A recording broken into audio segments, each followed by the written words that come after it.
Сіздің бауырсағыңыз ортасы піспей қалып жатыр ма? Онда осы рецептпен жасап көріңіз. 100% тексерілген, дәмді әрі үлпілдек бауырсақ болып шығады. Менімен бірге видеоның соңына дейін қарап жасап көріңіздер. Қамырын жасау үшін бізге қажет ұн, майонез, ашытқы, қант, тұз, жылы су, жылы сүт, жұмыртқа және де сұйық май керек болады. Барлығының грамдарын төменде описанияда жазып қалдырамын. Ең алдымен апара жасаймыз. Ол үшін жылы сүттің үстінен қант пен ашытқымызды салып, жақсылап араластырып аламыз. Бетін жауып 5 минутқа қалдырамыз.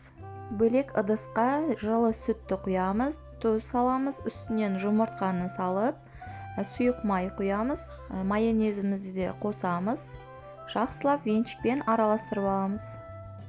5 минут өтті, дайын болған апарамызды үстінен қосып, тағы да венчикпен жақсылап араластырып аламыз. Одан кейін електен өткізіп, аз-аз мөлшерде қоса отырып, араластырып, қамыр жасап аламыз.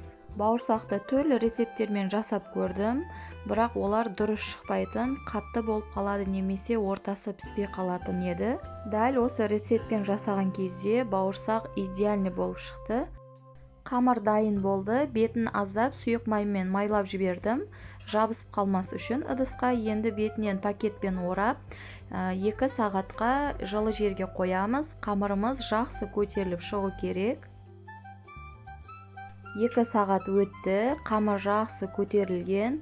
Енді осы қамырды 2 бөлікке бөліп, бір бөлігін аздап ұн сеуіп, орташа қалыңдықта жайып аламыз.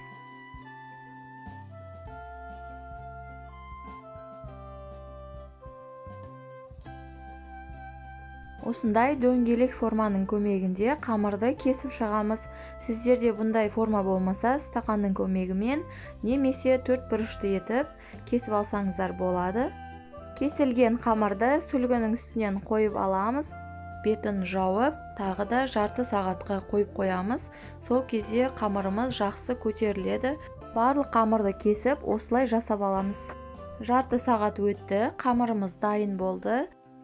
Енді табаға көп мөлшерде май қойып, жақсылап қыздырып аламыз. Қызығаннан соң бауырсақтарымызды салып, екі жағында жақсылап қызартып, пісіріп аламыз.